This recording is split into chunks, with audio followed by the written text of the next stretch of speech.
Traffic along Metro Manila's major thoroughfares continue to worsen as Christmas nears. Let's check the latest on the ground with Camille Samonte reporting to us live from EDSA Cubao. Camille, how is the traffic situation out there?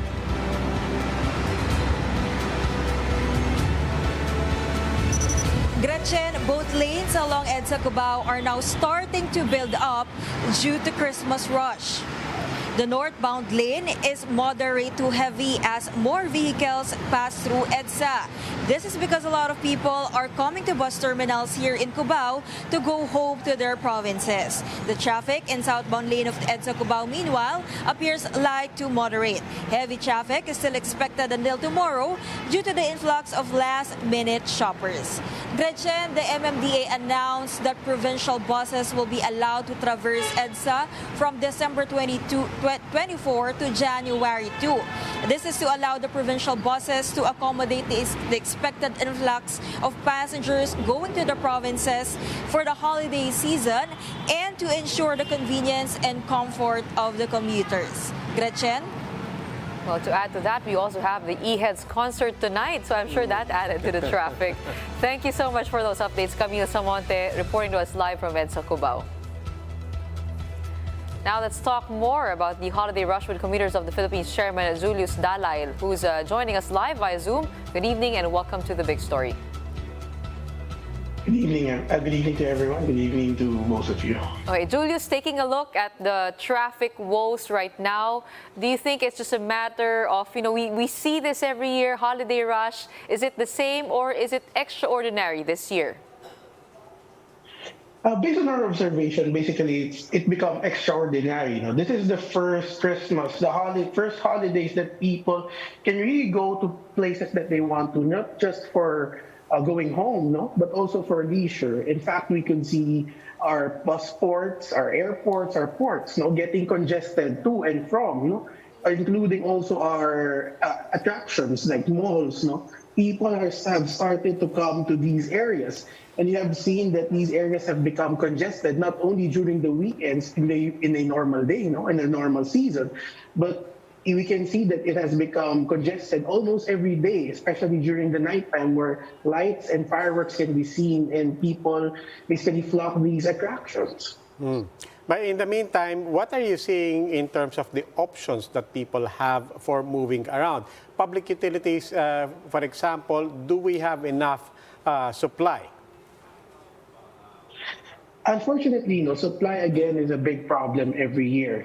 It has been exacerbated with the recent problems of congestion, especially that we can see reports saying people cannot book TNVS, whether it's a motorcycle or a four-wheeled vehicle, given that our operators, our drivers don't want to ply the roads anymore, given the cost of going to and from the destination is sometimes double to triple. And also there's also that problem that some of the bus operators or the public transport operators, especially mass transport, have basically decreased their fleets during the pandemic due to the mandated modernization of the government, that basically some of these operators decided to already shift to another mode of living as opposed to operating public transport. Okay, so you're saying it's both, because over the past few days we've been trying to monitor this and we're hearing two things. On the one hand, purely on the private sector and the operators and on the riders, some of them, for many economic reasons, are choosing not to go out, not to ply. And then at the same time, there are regulatory and policy issues on the side of government, basically bringing together a perfect storm.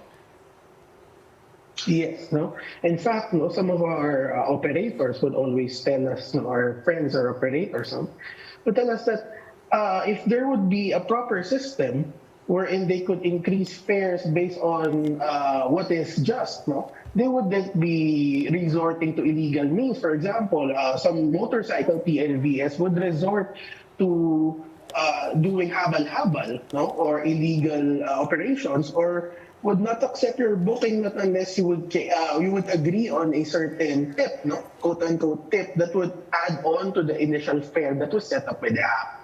On the other hand, public transport is limited. In the same way na, for example, our rails, no, cannot expand more than their usual operating hours due to maintenance purposes that we cannot blame. No? Our bus operators, on the other hand, cannot expand more because of, again, it's the same problem, no congestion, traffic, and at the same time, even if they have the number of fleets, supply is not only just the number of buses, jeepneys, or UVs. It's also the amount that they could go back and forth from one point to the other. No? So if they could not go back from one point to the other at the right time, then supply would basically be hampered, no matter how much we crunch the numbers. Over the past days, we've seen different hacks by commuters. We see habal-habal, we see people using dating apps. Yung iba nagbubook as sila na yung package sa Grab. Nagpapadeliver na lang. Oo. But of course, government's role is to say that's not safe. But on the commuter's end, what would be your tips or hacks to commuting? Anything that you'd like to advise us para sa mga pauwi pa lang o sa mga kailangan bumiyahe? I think the best hack would be plan your commute ahead, no?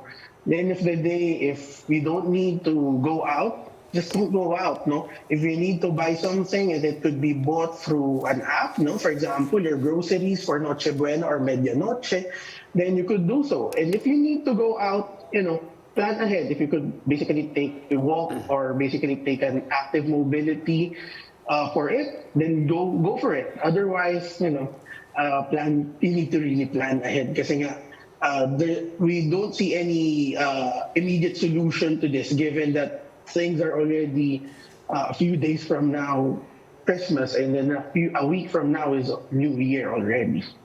Okay, Julius Dalay, maraming salamat. Julius Dalay, Chairman of the Commuters of the Philippines.